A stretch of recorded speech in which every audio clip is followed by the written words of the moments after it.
नमस्ते, good morning. आप सबका स्वागत है इस वीडियो में।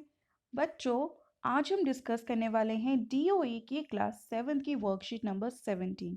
आप सब जानते हैं हम acid base and salt chapter discuss कर रहे थे। तो बच्चों, इस वीडियो को स्टार्ट करने से पहले मैं आपसे कुछ क्वेश्चंस पूछूंगी। आपकी जो डेली लाइफ की प्रॉब्लम्स हैं वो आज हम साइंस के माध्यम से समझेंगे। फॉर एग्जाम्पल, अगर मैं कहूँ आप कोलगेट क्यों यूज़ करते हैं, आप कुछ और क्यों नहीं यूज़ करते? हम कोलगेट ही क्यों यूज़ करते हैं जो टूथपेस्ट होता है। वाई वी यूज़ टूथपेस्ट, उससे क्या हो जाता है? और आपने कभी सोचा है चींटी काट जाती है या फिर कोई इंसेक्ट डंक मार जाता है तो उस पे क्या लगाना चाहिए, उसका क्या इलाज है? या फिर आपने सोचा है कि जब एसिडिटी होती है तो हमें क्या लेना चाहिए और इसका इलाज क्या है? एग्जैक्टली हमें क्या लेना चाहिए जिससे हम जल्दी से ठीक हो जाए। और अगर जो मिट्टी है जिसमें खेती होती है, अगर उसकी एसिडिटी, अगर उस मिट्टी की अम्लता ज़्यादा हो जाए तो उसको कम करने का क्या उपाय है? बच्चों, इन सभी के उपाय आप लोग डेली जानते हैं या फिर कुछ क्वेश्चंस के आंसर कुछ पता होंगे, कुछ होगा कि हम कोलगेट करते हैं बट क्यों करते हैं, क्या आप जानते हैं? नहीं। तो चलिए इस वीडियो के माध्यम से हम वर्कशीट को समझते हैं और उन्हीं सभी क्वेश्चंस के जो डे टू डे आपकी डेली यूज़ में होते हैं उनके हम आंसर्स लेते हैं। तो बच्चों देखिए, आपाचन मतलब क्या होता है कि जब एसिडिटी मीन्स जब आपको पता है कि आपके शरीर में, आपके पेट में एक अम्ल पाया जाता है, एक एसिड पाया जाता है जिसको बोलते हैं हम हाइड्रोक्लोरिक अम्ल। ओके, तो यह भोजन में के पाचन में सहायता करता है। लेकिन अगर कभी इस अम्ल की बहुत अधिक अगर मात्रा आपके पेट में हो जाती है तो उससे क्या हो जाएगा? अपाचन या फिर एसिडिटी। ठीक है। और उसके अलावा जैसे कि चींटी का डंक, जब चींटी डंक मारती है तो डंक मारने पे आपने देखा होगा वहाँ पे लाल हो जाता है। और ठीक है, तो और वहाँ पे इचिंग होती है। तो ऐसा क्यों होता है? बिकॉज जब वो डंक मारती है ना बच्चों, वो जब काटती है तब वो फॉर्मिक एसिड, फॉर्मिक अम्ल आपके शरीर में छोड़ के जाती है जिससे कि वो रिएक्शन होती है। फिर क्या करें? और मृदा की स्थिति, रासायनिक उर्वरक मतलब जो फर्टिलाइजर्स होते हैं उससे क्या होता है, जो सॉइल होती है उसमें एसिडिटी का मतलब अम्ल का लेवल बहुत ज़्यादा हो जाता है जिसकी वजह से अगर आप उसमें खेती करना कोशिश करेंगे, कुछ उगाएंगे तो वो नहीं उगेगी। तो क्या सोल्यूशन है? कारखानों के अपशिष्ट मीन्स अनेक कारखानों में जो कचरे होते हैं उनमें क्या होता है, एसिड कॉम्पोजिशन बहुत ज़्यादा होती है। और अगर ऐसे उन चीज़ों को डायरेक्ट हम रिवर्स वगैरह में डाल दें तो उससे क्या होगा बच्चों? मछली और बाकी के जो जलीय जीव होते हैं, मतलब जो उसके पॉन्ड में रहने वाले जीव हैं, उनको अम्ल नष्ट कर सकते हैं। तो इन सब का उपचार क्या है? तो देखते हैं उपचार क्या है बच्चों। सीधा सा उपचार है, हम करेंगे उदासीनीकरण, डेट इज न्यूट्रलाइजेशन रिएक्शन। अपाचन का उपचार क्या है बच्चों? जो स्रवित अम्ल है, मतलब जो high amount of acid release out हुआ है, उससे क्या करेंगे? हम एसिड को बेस से मिला देंगे। तो मतलब अगर हम कोई क्षारक ले लें तो वो जो अम्ल है उसका प्रभाव कम हो जाएगा। तो उसके लिए हम कह सकते हैं बच्चों, मिल्क ऑफ मैग्नीशिया, या फिर हिंदी में जिसे हम कहेंगे दूध या मैग्नीशियम। ये पिंक कलर की होती है, आपने जेलोसिन की बॉटल भी देखी होगी। पिंक कलर की एक बॉटल आती है, वो होती है बच्चों मिल्क ऑफ मैग्नीशियम, जिसमें मैग्नीशियम हाइड्रोक्साइड होता है।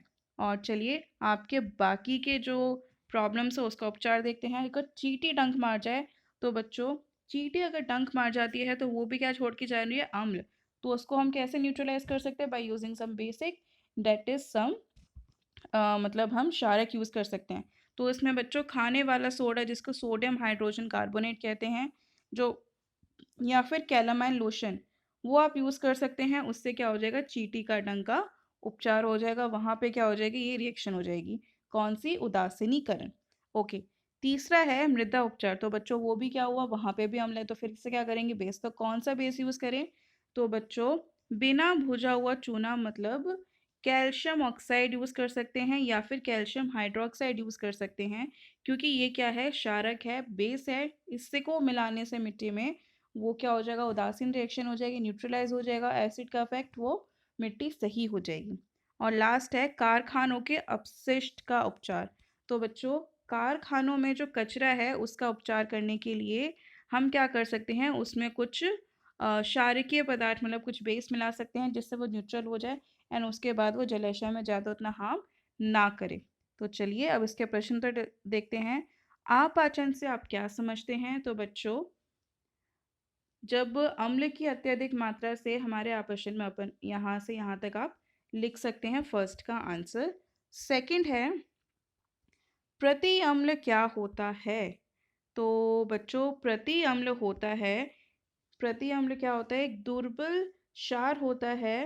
उदाहरण के लिए ये, ठीक है। और ये प्रति अम्ल कब लेते हैं? जब हम आपाचन की होता है तब हम प्रति अम्ल लेते हैं। उसके बाद है बच्चों, डैश तथा डैश का उपयोग चींटी के डंक के उपचार में किया जाता है। तो बच्चों, चींटी के डंक के उपचार में क्या यूज़ किया जाता है?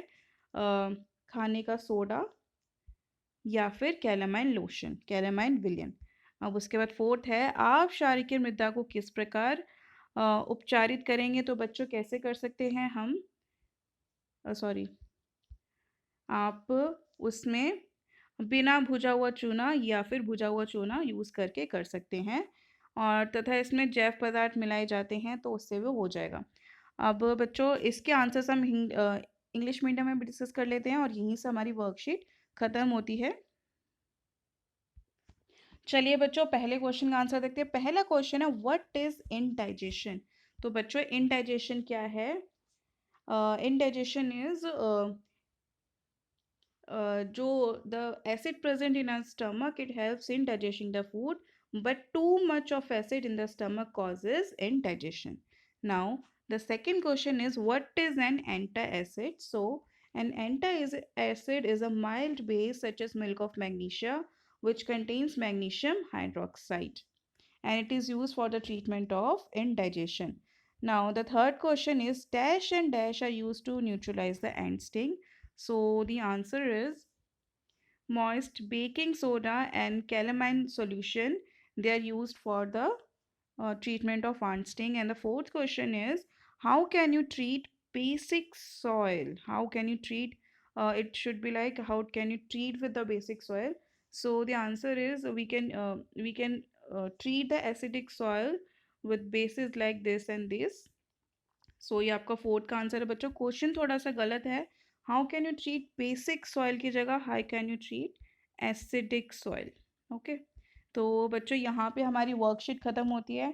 आशा करते हो इस वीडियो को देख के आपको बहुत सारी बातें जानने को मिली होगी, इंटरेस्टिंग लगी होंगी। वीडियो अच्छी लगी तो प्लीज़ इसे लाइक कीजिए, चैनल को सब्सक्राइब कीजिए एंड शेयर करना ना भूलें। Thank you so much for watching this video.